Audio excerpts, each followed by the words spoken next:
रघु कभी भी एक जगह टिककर काम नहीं करता था। उसकी हाजिर जवाबी से ही उसका गुजारा चल जाता था। साथ ही सबकी सहायता करने के कारण वह अत्यंत लोकप्रिय था। रघु के गांव में एक महाजन था जो लोगों को बहुत अधिक ब्याज पर पैसे उधार देता था। चूंकि पूरे गांव में एकमात्र वही महाजन था, इसलिए कोई कुछ बोल ही नहीं पाता था। उस महाजन को बस एक ही बात बुरी लगती थी कि रघु ने कभी भी उससे उधार नहीं लिया था। वह हमेशा इसी ताक में रहता था कि रघु उसका कर्जदार हो जाए, और रघु को यह बुरा लगता था कि वह साधारण लोगों से बहुत अधिक ब्याज लेता है। एक दिन महाजन को सीख देने का मौका रघु को मिल ही गया। रघु ने महाजन को छज्जे पर खड़ा देखा। उसे एक युक्ति सूझी।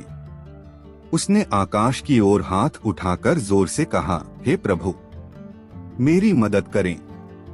मुझे परिवार चलाने के लिए पैसों की सख्त आवश्यकता है। मैं कभी उधार नहीं लेता। कृपया 100 सुवर्ण मुहर देकर मेरी सहायता करें। महाजन तो ताक में था ही। उसने 100 सुवर्ण मुद्राओं का थैला नीचे गिरा दिया। उसने सोचा कि वह रघु को बताएगा कि ईश्वर पैसा नहीं देते। मेरे जैसा महाजन ही पैसे देता है और रघु भी मेरा कर्जदार हो जाएगा। रघु ने थैला लेकर कहा, बहुत बहुत धन्यवाद प्रभु, आपने मेरी प्रार्थना सुन ली। महाजन रघु की बात सुनकर चिढ़ गया। नीचे जाकर रघु से उसने कहा, रघु, तुम कितने मूर्ख हो। तुम क्या समझते हो ईश्वर ने तुम्हारी मदद की है। यह जो पैसा तुम्हारे हाथ में है वह मेरा है। मेरे जैसे बड़े दिल वाला ही मदद कर सकता है। कोई बात नहीं, तुम बाद में मुझे वापस कर देना। रघु ने तुरंत कहा, तुम मुझे मूर्ख कह रहे हो। मैं तुम्हें भली भांति जानता हूँ। ईश्वर ने मेरी मदद की है, मुझे मूर्ख मत बना। महाजन की बात रघु ने नहीं मानी। अंत में महाजन ने कहा, ठीक है, अभी पता चल जाएगा कि कौन मूर्ख है। मेरे साथ मुखिया जी के पास चलो, वही निर्णय करेंगे। रघु तो यही चाहता था। उसने कहा, ठीक है, चलूंगा, पर देखो, मेरे पास पहनने के लिए अच्छे कपड़े नहीं हैं। यदि अच्छे कपड़े में नहीं चलूंगा तो तुम नहीं जीतोगे, इसलिए पहले कपड़े। महाजन ने सोचा कि निर्णय तो मेरे ही पक्ष में होना है। कम से कम रघु को अच्छे कपड़े दे देता हूँ। उसने अपने कपड़े दे दिए। इसी प्रकार रघु ने महाजन से कोट, जूते और यहाँ तक कि घोड़े का भी इंतजाम करवा लिया। दोनों घोड़े पर सवार होकर मुखिया जी के पास पहुँचे। मुखिया जी को अपनी बात बताकर महाजन ने न्याय मांगा। मुखिया जी ने बारी बारी से दोनों को देखा और फिर रघु से बोला, तुम्हें कुछ कहना है क्या? रघु ने कहा, हुजूर, इस व्यक्ति की बुद्धि खराब हो गई है। जो कुछ भी मेरे पास है उसे यह अपना बताता है। यदि आप उससे पूछें कि मेरे कपड़े, जूते, घोड़े किसके हैं, तो यह उसे भी अपना ही बताएगा। ऐसी स्थिति में स्वर्ण मुद्राओं के संबंध में भी आप उससे उसी उत्तर की अपेक्षा कर सकते हैं। रघु के कहे अनुसार मुखिया जी ने महाजन से पूछा। कपड़े जूते सब महाजन के थे ही, तो उसे कहना पड़ा, जी हुजूर, ये सब मेरे ही हैं। मुखिया जी ने रघु के पक्ष में अपना निर्णय दिया और अपनी मूर्खता के लिए महाजन स्वयं को दोष देता हुआ चला गया। एक बार सुशील के गांव में मेला लगा। कई महीनों से सुशील को इस मेले में जाने का मन था। वह वहां जाकर कुछ खेलों में अपनी किस्मत आजमाना चाहता था। सुशील के दोस्तों ने कहा कि वे भी साथ चले गए, पर वह जानता था कि वह अपने दोस्तों के सामने खेलों में भागीदार नहीं बन सकता था। उसको अपने दोस्तों के सामने हारने की भी चिंता थी। उसे डर था कि यदि वह हार गया तो उसके दोस्त उसे असमर्थ समझकर उसका सम्मान करना छोड़ देंगे। वह किसी भी हालत में जीतना चाहता था। मेले में सुशील अपने दोस्तों के साथ चल दिया और उसने सोचा कि मेले में ही कुछ उपाय सोच लेगा। मेले में बहुत सी दुकानें थीं। उसमें से एक दुकान में तीर से निशाना मारने का खेल था। सही निशाना लगाने पर बहुत बढ़िया इनाम भी था। सुशील ज्यादा अनुभवी तो नहीं था, पर वह निशाना लगाकर जीतना चाहता था। उसको यह भी डर था कि अगर निशाना सही नहीं लग पाया तो उसके दोस्त उसकी खिल्ली उड़ाएंगे। फिर उसने कुछ सोचा और तीर उठाकर अपने दोस्तों से कहा कि वह इस खेल के माध्यम से उन्हें कुछ व्यवहारिक ज्ञान देगा। उसे लगा कि इस प्रकार यदि वह विफल भी हुआ तो भी वह अपने दोस्तों के सामने अपनी इज्जत बचा पाएगा। वे सब दुकान की ओर चल दिए जहां सुशील को देखने के लिए भीड़ जुट गई थी। यह सुशील के लिए पक्की चुनौती थी।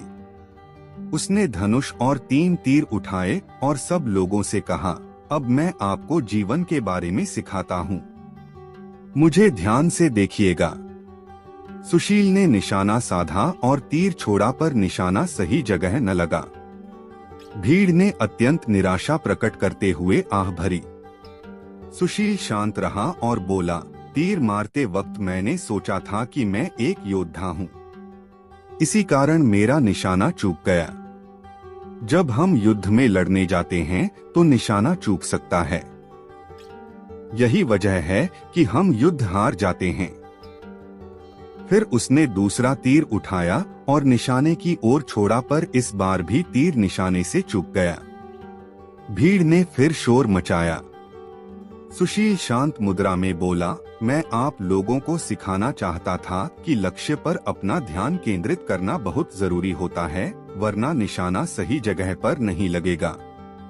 तीसरी और आखिरी बार सुशील ने फिर तीर साधा। इस बार तीर सही जगह पर लगा। अचूक निशाना देख भीड़ चिल्ला पड़ी और करतल ध्वनि से सुशील की सराहना की। अपनी इच्छा पूरी करके सुशील घर की ओर चलने लगा और यह बताना भूल गया कि यह निशाना किस लिए साधा था। भीड़ ने सुशील को शांत देखकर पूछा, अब की बार आपने यह निशाना किसके लिए लगाया? सुशील ने मुस्कुराते हुए कहा, यह निशाना तो मैंने अपने लिए लगाया। मित्र और बाकी एकत्रित लोग इस जवाब से सहमत हो गए और सुशील प्रसन्न था, उसकी लाज जो रह गई थी। एक गरीब आदमी अपनी गरीबी से इतना नाखुश था कि उसने निकट के नदी में अपने जीवन को समाप्त करने के बारे में सोचा। जब वो व्यक्ति नदी के पास गया, वहां नदी के किनारे पर एक साधु महाराज थे। उन्होंने उसे ऐसा करने से रोक दिया। साधु ने उस व्यक्ति से जीवन खत्म करने का कारण पूछा तो उस आदमी ने सारी बात साधु महाराज को बताई। आदमी की परेशानियों को सुनकर साधु महाराज ने उसे बताया कि मेरे पास एक उपाय है। मेरे पास एक ऐसा जादुई जग है जो तुम्हारी सभी इच्छाओं को पूरा करेगा। लेकिन जब भी यह जग टूट जाएगा, उसी समय तुमसे सब कुछ छिन जाएगा और फिर सब कुछ गायब हो जाएगा। साधु ने कहा कि यदि तुम मेरी 2 साल तक सेवा करते हो तो मैं वो जग तुम्हें दे दूंगा, और यदि तुम मेरी सेवा 4 साल तक करते हैं तो मैं तुमको वो जग बनाने के लिए मंत्र भी सिखा दूंगा। आदमी साधु महाराज को कहता है, मैं केवल 3 साल की सेवा करना चाहता हूँ, फिर मुझे वो जग देना, मैं उसको संभाल कर रखूंगा और उसे टूटने नहीं दूंगा। 2 साल की सेवा करने के बाद आदमी को वो जग मिल जाता है और वह खुशी से अपने घर जाता है।